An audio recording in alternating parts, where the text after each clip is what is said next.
আসসালামু আলাইকুম guys. Saudi আরবে আসবেন, কাজের ব্যতিক্রম হবে না।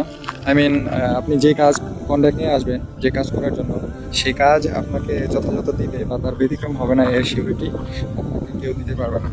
আমি এখানে আসছি প্রায় আজকে ধরেন গত 2.5 মাস হয়ে গেল। তো এর ভিতরে আমার অনেক কিছু চড়াই উতরাই পার হতে হয়েছে। এই কাজের বিষয়ে অনেক বেশি কথা বলতে হয়েছে।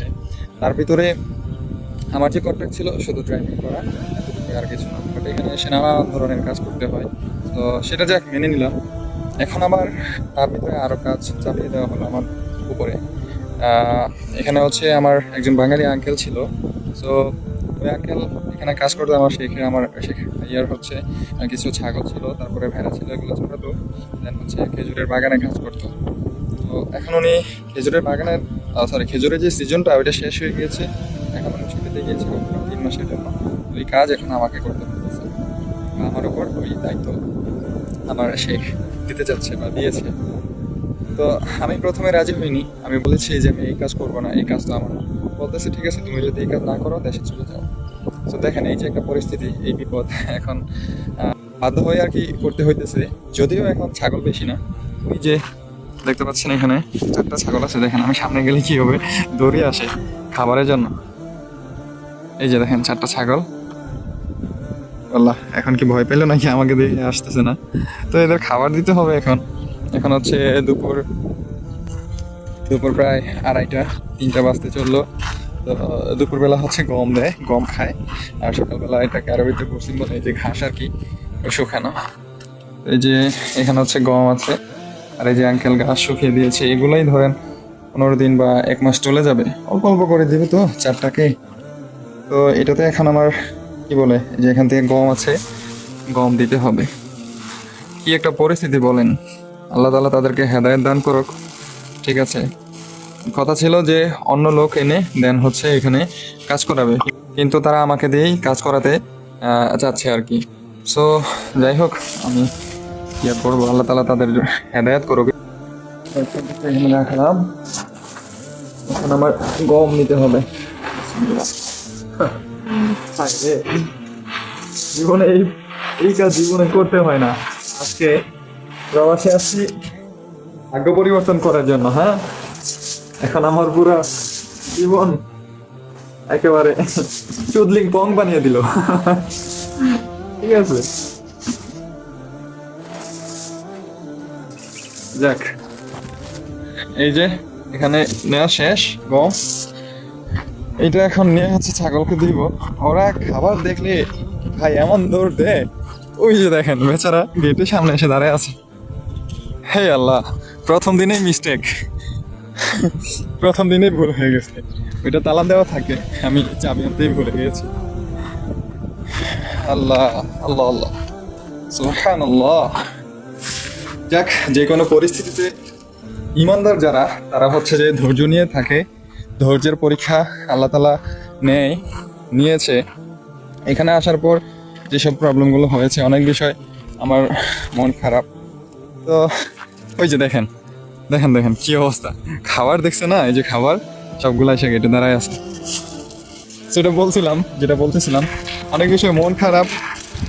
আমার আব্বুকে বলার পর বলতেছে যে তোমার কাজ করা লাগবে না, তুমি দেশে চলে যাও, তোমার আব্বু আছে না। তো এই যে দেখেন, বাবা মা আসলে সবসময় ছেলে সন্তানের কষ্ট মানে করতে দেয় না, না দেখে অবশ্য তারা সবসময় চায় যে ছেলে সন্তান ভালো থাকে। এখন আব্বু বললে কি হবে, আমি এখন বড় হয়েছি, আমার তো দায়িত্ব নিতে হবে, তাই না? এই যে দেখেন খাবার দিলে এখন কি করতেছে, এই যে দেখেন। আল্লাহ, দেখেন না, দেখেন এই কি করতেছে সাদাটা। এই যে খাবার দিয়ে দিলাম এখন, বাস এটা দেওয়া শেষ। এখানে পানি আছে, এই যে খাচ্ছে না, দেখেন একটু পরে ঝগড়া লেগে যাবে, একটু কোনো ঝামেলা হবে, ঝগড়া লেগে যাবে। ওই যে দেখেন কি সুন্দর করে খাচ্ছে, ওই যে ঝগড়া লাগা শুরু হয়েছে। ওর আল্লাহ আল্লাহ, ইস, কি রোদ্র না, আমার জন্য খাবারের ডিস্টার্ব হচ্ছে। এই যে দেখেন এই সাইডে কিন্তু খাবার আছে, হ্যাঁ পর্যাপ্ত পরিমাণে আছে, এদিকে গম। তারা ওই যে এক কোনায় গিয়ে খাবে আর একটু পরে গুতে শুরু করে দেবে। আর এই যে দেখেন এখানে কবুতর, গম দিলেই হচ্ছে কবুতর আসে। গম খাওয়ার জন্য। ওই যে দেখেন কি শুরু করছে, এই এই এই মারামারি করিস না, মিলেমিশে খা। এই যে শুরু হয়েছে, এই যে আল্লাহ রে আল্লাহ, কবে যেন আমারই গুঁতে দেয় আল্লাহ জানি। আল্লাহ। সো এই হচ্ছে অবস্থা, আগামী 3 মাস আমাকে এগুলো করতে হবে। সো এই হচ্ছে কলেজ জীবন। অ্যাটলিস্ট আমি বলবো যে হ্যাঁ, এই এই থেকে হচ্ছে অনেকে ডিমোটিভেট হতে পারেন যে এখন এইভাবে প্রবাসে গেলে মানে এরকম পরিস্থিতিতে করতে হবে, কী হবে, কী করবো। আমি বলবো যে প্রবাসে আসেন, সমস্যা নাই, কিন্তু আহ, যথাযথভাবে সব কিছু যাচাই বাছাই করে সব কিছু ঠিকঠাক আছে কিনা এরকম যদি হয় তারপরে কোনো সমস্যা নাই। আর যদি আমার মতো আপনি এরকম লটর পটর এগুলো যদি হয় তাহলে হচ্ছে সমস্যা ভাই, ঠিক আছে, মানে জীবন তেজপাতা হয়ে যাবে। আল্লাহ, খালাস। তো খাবার টাবার দেওয়া শেষ হয়ে গেল, এখন একটু বসে এখানে। এই অবস্থা বা এই সিচুয়েশন এর জন্য কখনোই মানে কি বলে কল্পনার বাইরে ছিল বলতে গেলে, ভাবিও না যে এরকম পরিস্থিতিতে পড়তে হবে। আগামী 3 মাস এভাবেই যাবে। তারপরে সে তো আছে আমার শেখ, মানে ঠান্ডা খাওয়া ছাড়া মানে তার একদিনও ঘুম আসে না। প্রতিদিন আল্লাহর 12 মাস সে মানে মেজাজটা গরম হয়ে যায়। পাগলা প্রতিদিন যাবে মরুভূমিতে আমাকে নিয়ে। পাহাড়ে গাড়ি চালানো খুব টাফ ভাই, ঠিক আছে, যারা গাড়ি চালায় পাহাড়ে এরকম গিয়েছে তারা জানে আর কি। মানে এছাড়া হচ্ছে এমনি নর্মালি যারা গাড়ি চালায় তারা মনে করবো যে আরে ভাই গাড়ি চালানো কি একটা ব্যাপার হইলো।